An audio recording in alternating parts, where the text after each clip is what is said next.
From the Walt Disney World Resort, it's episode 162 of Inside 300. I'm your host, Brian Perry, with your Disney and Universal News Flash in 3 minutes. Let's go. More footage of the live-action Little Mermaid movie has been released, and like Poseidon's Fury, may she rest in peace, and we'll get to that later. The footage is something.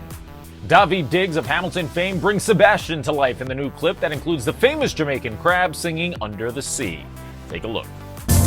Under the sea, under the sea, darling, it's better, don't worry, sweater, take it from me.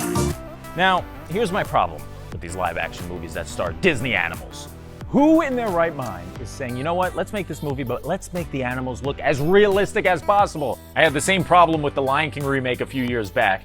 No one is going to the theater, seeing The Little Mermaid and saying, I liked the film, but if only Sebastian and Flounder looked more like real animals, then I would have loved it. Yeah, I really needed the singing crab to resemble one that I might actually see on a beach. No one is saying that.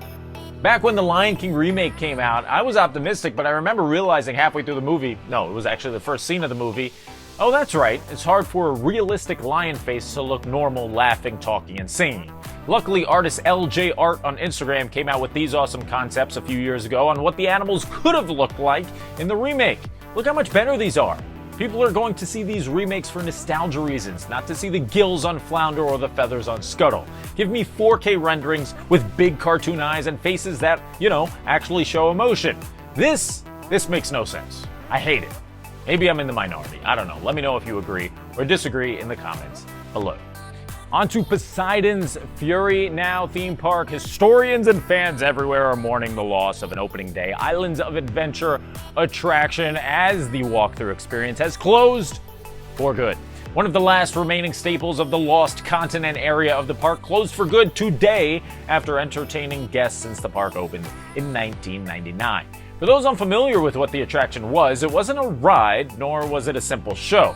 Instead, it was a walkthrough experience curated for an audience from the late 90s and early 2000s. An audience whose attention span didn't evolve on TikTok and could appreciate something that didn't provide immediate satisfaction.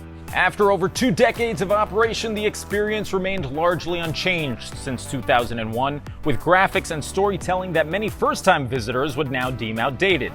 The lasers screamed turn of the millennium, the projections triggered old video game memories. Heck, you could even say everything about the attraction was outdated 15 years ago, though it was that exact lack of progress that made the show so charming and a true relic of Islands of Adventure's storied past. Good night, sweet prince, for you were something. Whether you were an AC from the Florida heat or shelter from an Orlando storm, you are severely underappreciated. And finally, a very special happy birthday to Paige O'Hara. This day in Disney history, the original voice of Belle was born in 1956. That's going to do it for this episode of Inside 300. If you like what you saw, be sure to subscribe. Click that bell icon. Hello, bell. This way you're notified every time we come out with brand new content. I've been your host, Brian Perry. I'll see you this Sunday for Disney 100 Jeopardy. Until then. Bye-bye.